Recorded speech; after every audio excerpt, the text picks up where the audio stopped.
O investimento deve ser uma operação que garanta a segurança do capital e um retorno satisfatório a prazo.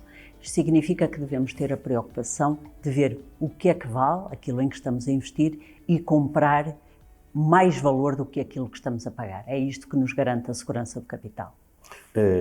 O segredo está então em comprar barato, é isso? Exatamente. O segredo está na compra. Devemos ter sempre a preocupação de comprar por menos do que aquilo que vale. É esse o objetivo de qualquer investimento conservador. As pessoas investem por várias razões. Ou com o objetivo de trocar aquilo que é o consumo imediato por consumo futuro, mas também por razões que têm a ver com o planeamento da vida delas. Como é que isto funciona? As pessoas devem investir e há muitos motivos pelo qual a devem fazer. Desde logo, o investimento permite ter a liberdade para tomar decisões. Quando poupamos, investimos e criamos algum património, temos a liberdade para decidir em momentos e em desafios da vida e temos mais flexibilidade. Portanto, desde logo, poupar tem essa grande vantagem, é ter a flexibilidade para ser dono do nosso destino. Mas há questões, de facto, de grande importância pelo que devemos investir. Desde logo, há uma questão demográfica grande, por isso nós devemos poupar para a reforma, para um momento da nossa vida em que o nível de rendimentos cai substancialmente. E o que vemos a nível mundial é que a segurança social, as seguranças sociais do mundo vão se retirando cada vez mais da nossa vida. Nós vivemos cada vez mais e, por isso, o movimento, a esperança média de vida tem vindo a subir nos últimos 100 e muitos anos e temos cada vez mais, em muitos países, o número de pessoas a aumentar que chegam aos 100 anos, que vivem até aos 100 anos. Portanto, por bons motivos, para preparar o nosso futuro, é importante começar a poupar cedo e investir melhor. Aliás, há um livro extraordinário da Linda Creighton, que é 100 Year Life, e ela pergunta se estamos preparados para viver 100 anos, porque continuamos a aumentar a esperança de vida e ou trabalhamos até aos 80 anos, porque, como ela diz, os políticos não nos dizem que não vamos ter o dinheiro para a segurança social, mas na verdade temos que nos preparar para isso, para receber muito pouco no futuro. E portanto, nós temos que começar a preparar esse futuro cedo. Começar, como ela diz, ou trabalhamos até aos 80 anos ou começamos a poupar mais cedo e a investir melhor. E é isso que nós procuramos fazer. Muito bem. Vamos falar agora de prazos e de montantes. O investimento não é todo igual. De curto prazo, médio prazo, longo prazo. Depois também queria ver consigo uma ideia, que é a ideia de que esta coisa de investimento é uma coisa de ricos. Relativamente à primeira, eu acho que, sobretudo, as pessoas têm muito a ideia de ou juntar o dinheiro todo, não ter uma estratégia de acordo com aquilo que diz com os montantes. Nós devemos começar por ter uma almofada de liquidez, um montante que nos permita ocorrer a um problema de curto prazo, a uma perda de emprego durante alguns meses, ou um acidente rodoviário em que temos uma despesa extraordinária, ou o que é que seja, uma despesa maior de saúde. Portanto, devemos ter a preocupação de ter este valor, que é a almofada de liquidez e de curto prazo, deve estar em depósitos ou obrigações de curto prazo. Porquê? Porque são ativos que não variam e que, se precisarmos dele nesse período, eles valem aquilo, cotam aquilo que valem. Portanto, e conseguimos já agora resgatá-los rapidamente. E conseguimos resgatá-lo, e é importante liquidez, isso, é tê-lo, exatamente, tê-lo em ativos que têm grande liquidez. O depósito é resgatado imediatamente, no dia seguinte, e vender uma obrigação, sendo ela de curto prazo, também será líquida no dia seguinte ou 2 dias depois. Portanto, isto significa que hoje, obviamente, estes ativos não pagam nada, portanto, nós hoje temos que assumir que, ao estar em depósitos, ao estar neste tipo de investimento de taxa fixa, que são as tais obrigações ou bilhetes de tesouro de curto prazo, não têm qualquer rendimento. Não têm porque as taxas, os governos, juntamente com os bancos centrais, trouxeram para resolver o problema da crise, primeiro em 2008 com a crise financeira, agora com o Covid, trouxeram as taxas para zero, emitiram muita moeda, lá está, vieram mais uma vez desvalorizar a moeda e, portanto, estes ativos, sendo no curto prazo, faz todo sentido que eles estejam apenas parqueados, não vão ter hoje rendimento, mas esta é uma almofada de curto prazo. Porquê? Porque se este valor, e as pessoas muitas vezes concebem que este valor pode estar em ações ou pode estar em qualquer coisa em que vão especular para ter um ganho rápido, mas muitas vezes aquilo que é um investimento de curto prazo torna-se num investimento de longo porque as pessoas não querem assumir uma perda. Portanto, é importante definir o que é o curto prazo, o dinheiro de curto prazo que hoje não vai ter rendimento, mas que é a almofada para não perdermos, para estar disponível imediatamente. A função não é, nesse caso, a função não é ter muito rendimento, mas é a disponibilidade. Exatamente, a função é a disponibilidade. E depois, toda a gente deve preocupar-se em ter uma estratégia de longo prazo. Poupar com um objetivo. E todos nós temos objetivos diferentes, montantes diferentes que gostaríamos de ter ou que satisfazem aquilo que são, enfim, os nossos objetivos. E nesse caso, para esse investimento, nós devemos pensar numa estratégia há décadas, devemos pensar há muitos anos.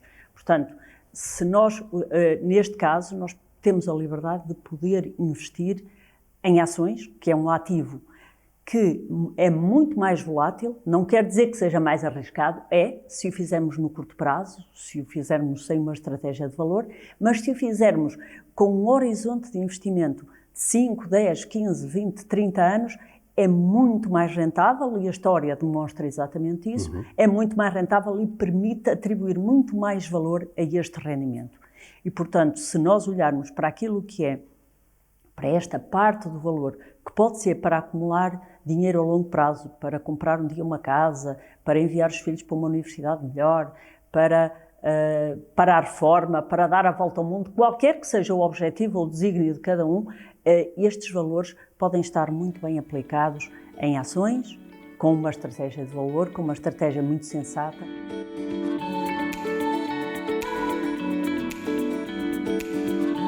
Genericamente, há tradicionalmente aquilo a que nós chamamos 4 classes de ativos. O dinheiro, que são os depósitos, dinheiro, cash, depósitos. Depois temos obrigações. As obrigações são um título de dívida, são uma promessa, já agora que valem o que vale quem a faz. Portanto, nós estamos a emprestar dinheiro a uma empresa ou a um governo. Depois temos ações. As ações são uma fatia do negócio, é uma parte do capital da empresa, da mesma maneira que numa empresa pequena há 2 sócios, numa empresa muito grande como a Google há milhões de sócios, são as ações, são a divisão de capital em muitas fatias. E depois temos o imobiliário. E depois podemos ter a junção destas coisas através de fundos em que há a mistura destes 4 ingredientes. Mas as 4 classes de ativos são estas. E as é a partir daqui, estas são as bases e a partir daqui é que a mistura nos fundos com mais isto ou com mais uma proporção de uma ou de outra. E, pelo menos teoricamente, a cada uma dessas classes de ativos são associados rentabilidades passadas, que são expectativa também para o futuro, e risco. E depois a liquidez também é importante, não é? O que é que podemos falar sobre isso? Muito bem. Relativamente ao dinheiro, o dinheiro depositado em dinheiro, aquilo que é o curto prazo, tem um rendimento baixo.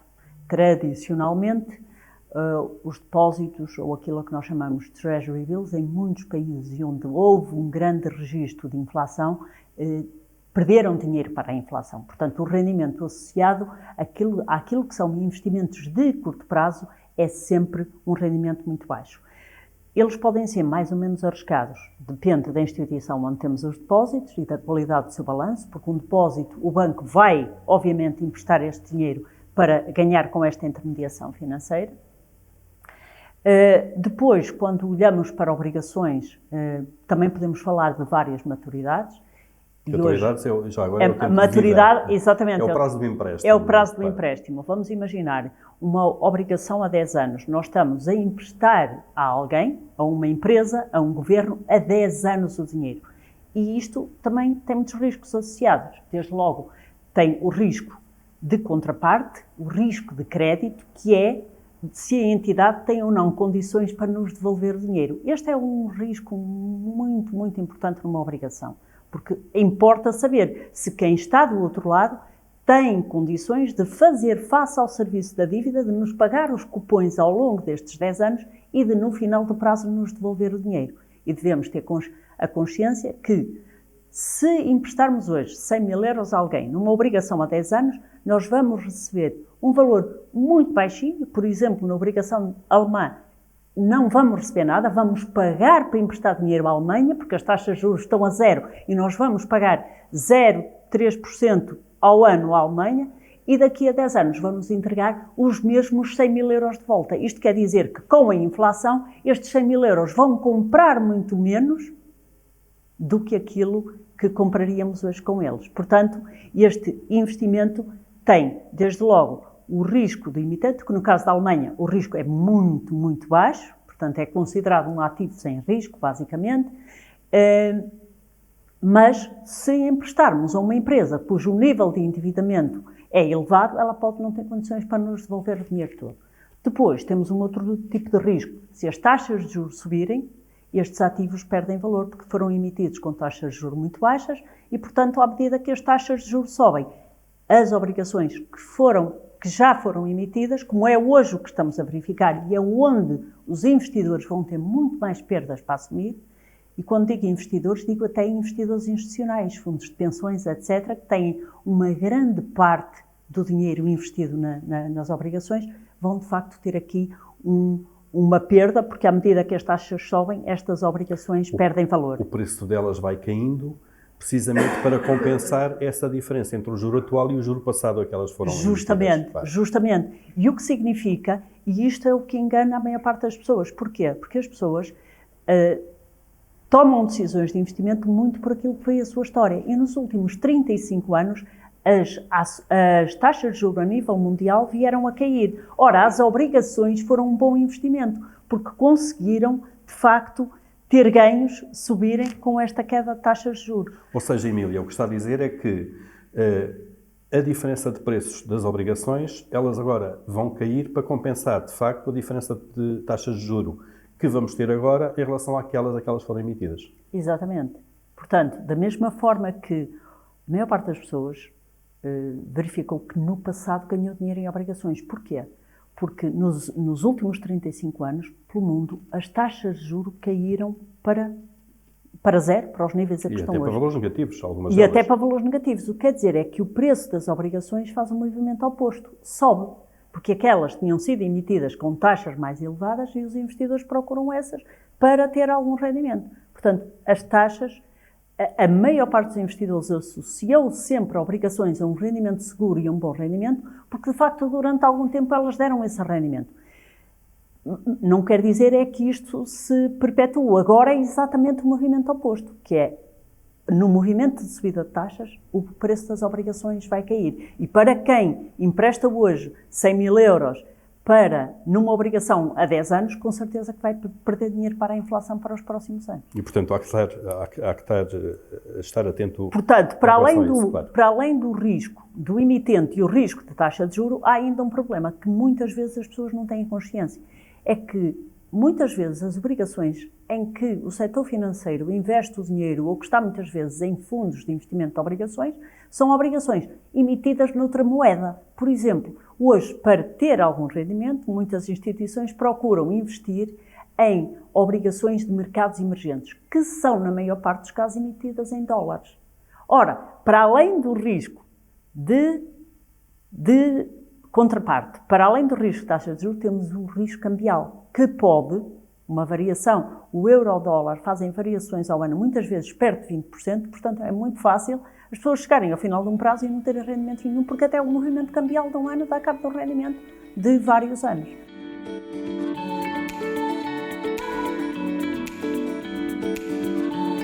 As ações são fatias de empresas, é uma percentagem da empresa que temos. É verdade, quando estamos a falar da Google, uma ação é uma fatia muito pequenina, mas que nos dá o direito aos lucros todos que a empresa vai ter no futuro.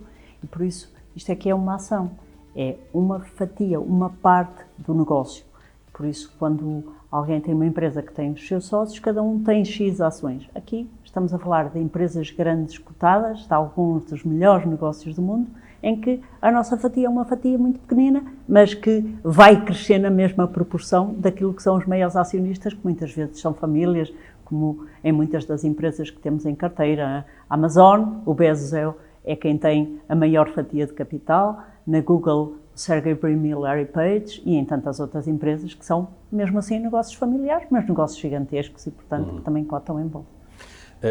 Por regra, as pessoas ouvem falar de ações nos grandes ciclos. Por regra, isto é, as pessoas que não estão dentro do mercado, dentro do negócio.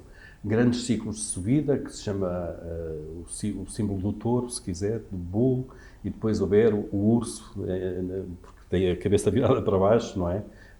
Naqueles períodos em que o mercado está mais em baixo. O que é que esses grandes ciclos nos dizem, olhando para o passado?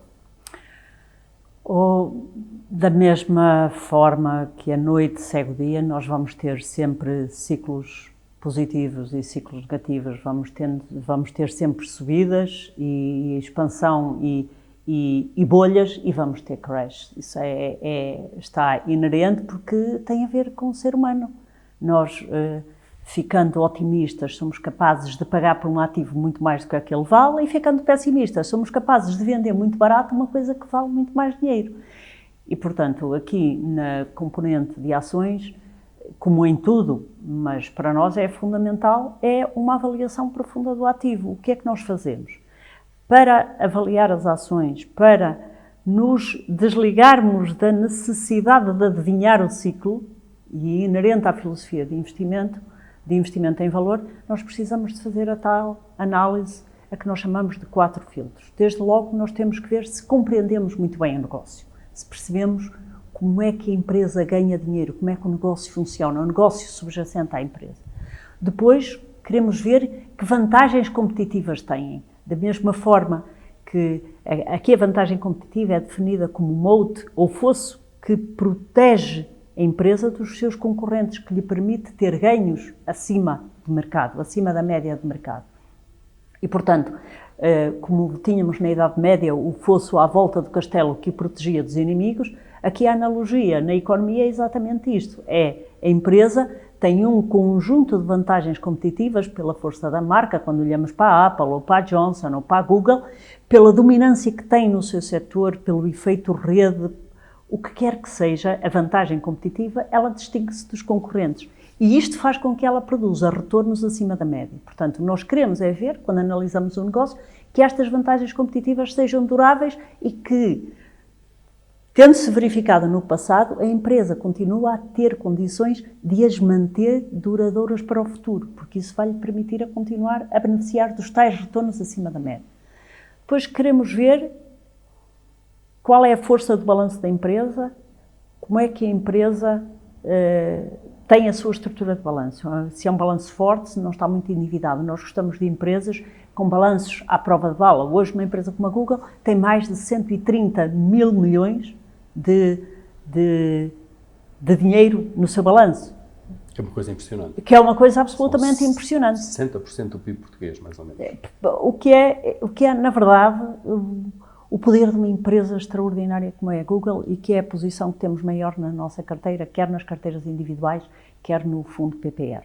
Portanto, nós queremos ver exatamente a força do balanço, queremos ver se a empresa tem avenidas de crescimento. Por exemplo, no caso, a empresa pode pagar ou não dividendos, a ação dá-nos direito aos lucros futuros, os lucros podem ser retidos na empresa ou ser paga uma parte sob a forma de dividendos. As empresas tecnológicas tendem a não pagar grandes dividendos, a Microsoft paga, mas porque estão sempre a investir e encontram sempre avenidas de crescimento. O que é que isso significa? Para nós também gostamos dessas empresas, porque ao reinvestirem os lucros, tendo boas avenidas e conseguindo aplicar o dinheiro a retornos elevados como aqueles que já têm gerado, é a melhor forma de não interrompermos o ciclo do rendimento composto de que falamos já.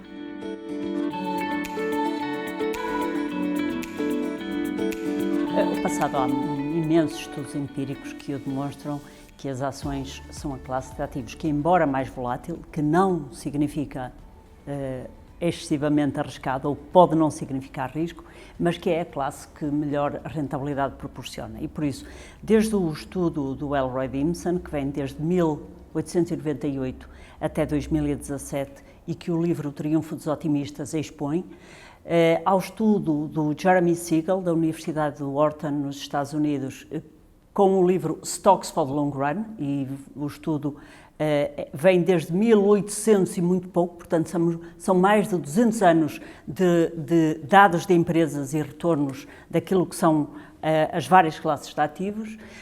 E temos também o estudo do Roger E. Bottom, da Universidade de Yale, a que se chama A Longa Curva da Prosperidade.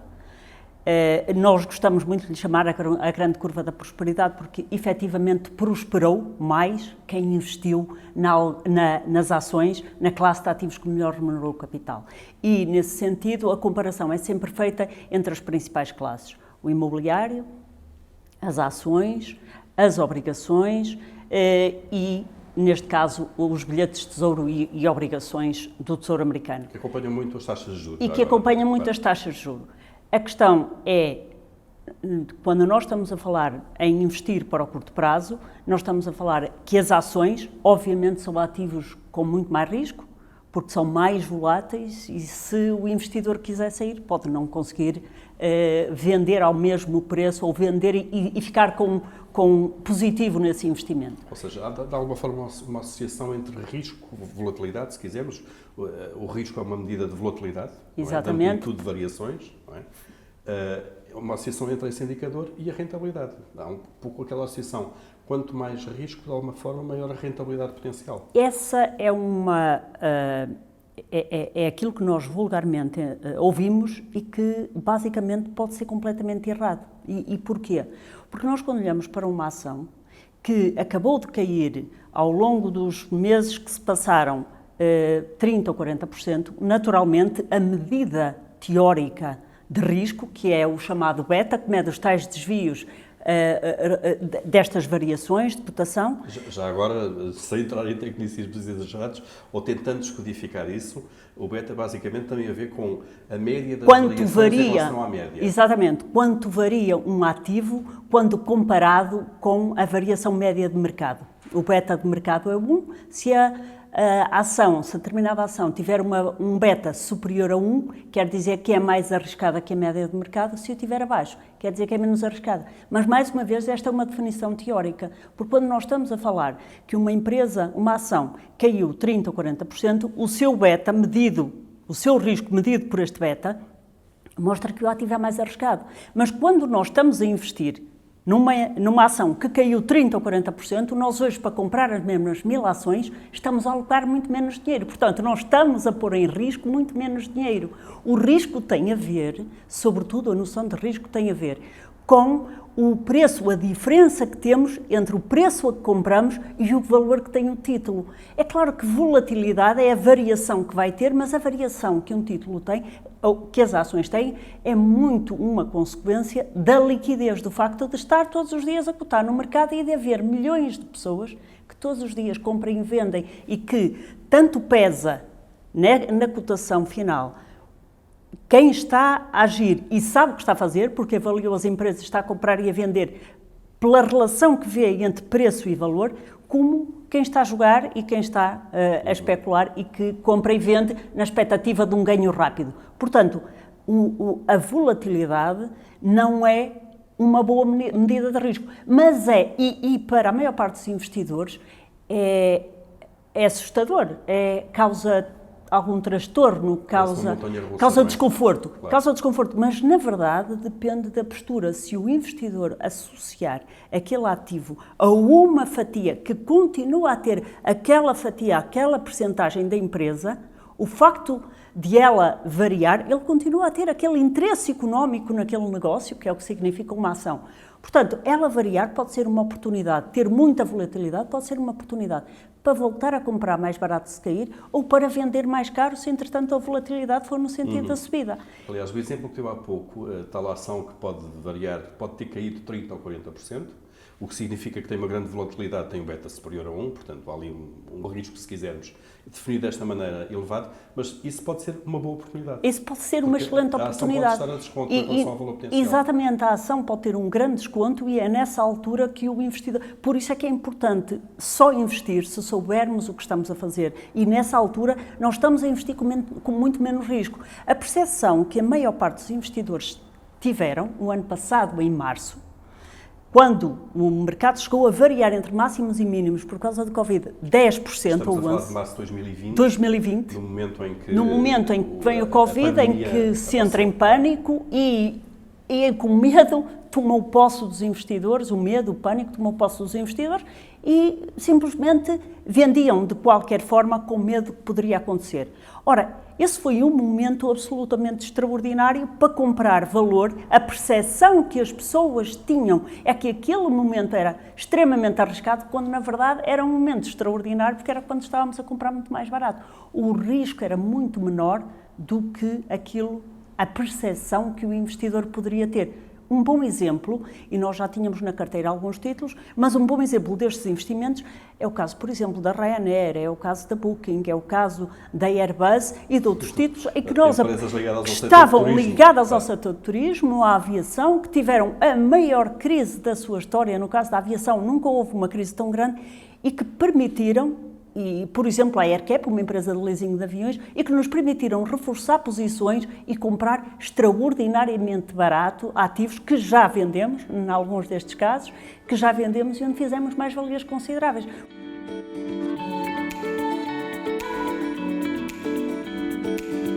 Há duas coisas muito fortes no ser humano. Nós estamos muito mais programados para o curto prazo. Tendemos a atribuir um peso muito grande e ter grande satisfação com ganhos de curto prazo.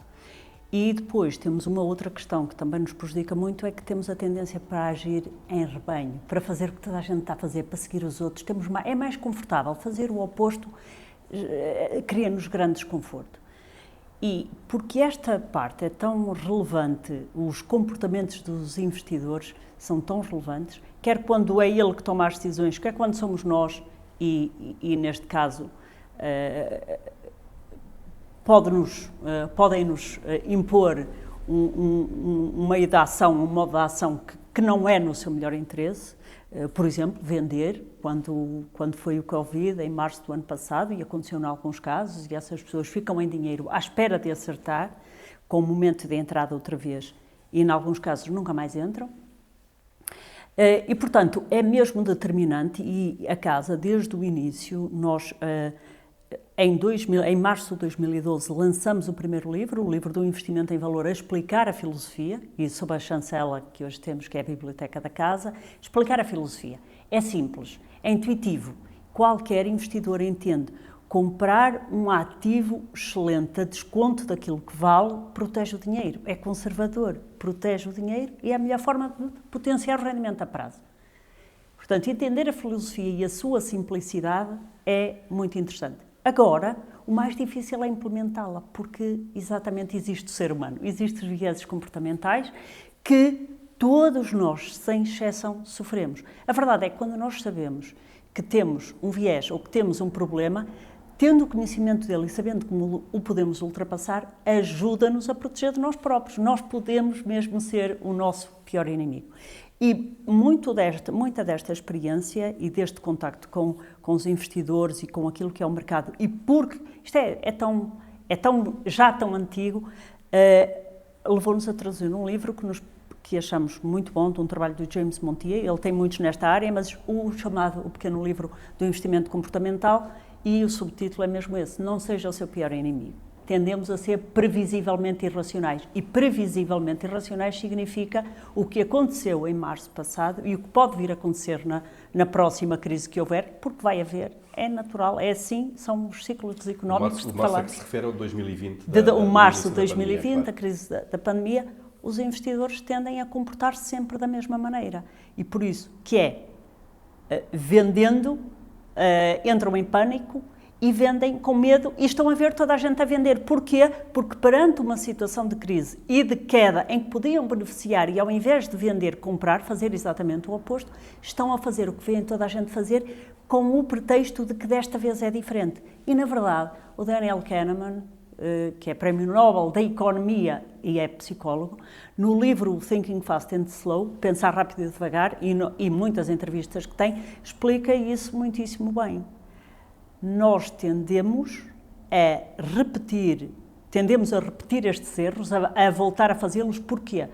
Primeiro porque nós temos um conjunto de vieses, que ele também cataloga, E, para além disso, as crises, como não se comportam da mesma maneira, elas vão tendo diferenças. Isto cria ruído e faz com que a pessoa, de uma crise passada, não aprenda para a seguinte. Investir em valor é o que faz sentido, é simples, mas é difícil de fazer, exatamente porque nós temos que fazer o contrário e muitas vezes é contraintuitivo. O processo mental é difícil. O processo mental é o mais difícil. Uma grande concentração, até como é que os investidores, Emília, se protegem destes enviesamentos mentais, não é? Primeiro tem noção deles. Primeiro, há uma frase muito interessante do John Bogle que diz que há uma frase que se diz muito, que é faz qualquer coisa, não fiques parado. No investimento devia ser ao contrário. Fica parado, não faças qualquer coisa. Fica parado. Claro. Portanto, e no investimento é muito isso. Nós, como seres humanos, estamos muito mais programados para agir, para reagir a tudo.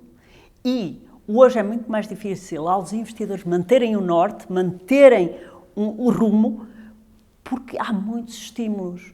As ações, em 1940 ou 1950, em média, as pessoas tinham ações 6 anos e meio. Hoje são horas. E porque a facilidade com que se compra e vende, o facto dos custos de transação terem sido muito reduzidos, e as pessoas acham que maravilha, não, isso foi terrível, porque as pessoas já não fazem tanta asneira a vender ou a comprar um imóvel, ou pelo menos não fazem a miúdo. É muito mais difícil e demorado o processo. É muito mais difícil e demorado e é muito mais caro. Os custos de transação são muito mais elevados e é uma coisa que as pessoas não levam em conta para calcular a sua rentabilidade. Vamos resumir, Emília, então, assim, Sim. em 3 ou 4 bullets de recomendações a longo prazo? O longo prazo, ter conhecimento, estar em ações e procurar encontrar o gestor que lhes dá o conforto para estar em ações e que vai ajudar a percorrer o caminho. Muito bem. Foi um gosto esta série de workshops sobre investimento, focados em ações. Estivemos aqui na Casa de Investimentos com a Emília Vieira. Ficam estas recomendações, então, para investir e para o futuro. Muito obrigada.